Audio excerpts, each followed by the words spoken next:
I want you to tell these lovely people the best soil mix, the preferred soil mix that you use here in the nursery or that you recommend for your clients, not just for landscapes, but also pots. Here's the basics on soil for cactus and succulents, and actually almost any plants in containers. Because see, the container growing world is different than planting in a garden. But if you're container growing, then it's really good to have your soil be sandy.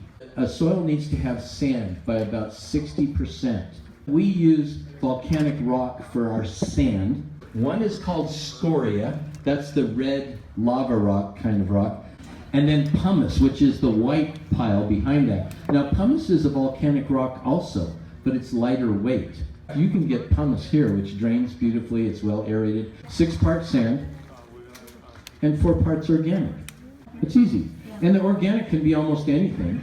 You know, it can be wood chips, it can be sawdust, it can be compost. You could use actual sand too. Doesn't matter. Well, but about 60%. You mean coarse sand, not beach, and never beach sand. Now if you say, well, what do I do to amend my soil? I want to landscape and do succulents and cactus and stuff like that out in the soil.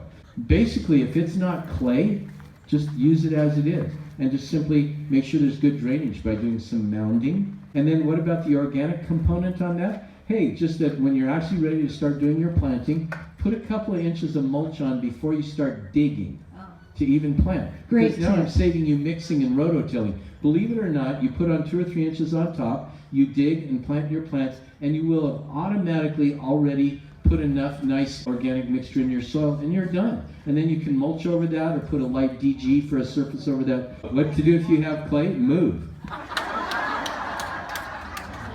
Put your property up for sale. No, if you have clay, don't think you can amend clay.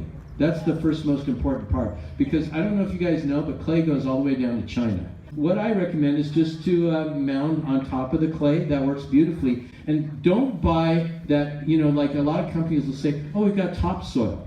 Their topsoil is about 70% organic. So you pay for these nice mounds that come up to about 2.5 feet or a foot tall, and they'll be like 3 inches in about, 10 months. It's just get decomposed granite sand. Now that sounds fancy, but it's basically just dirt. And DG is great to garden in, and it's great for your succulents and cactus. It's just a fantastic soil. So yeah, just import some soil, and best soil is DG, but it could be any soil as long as it's not more clay.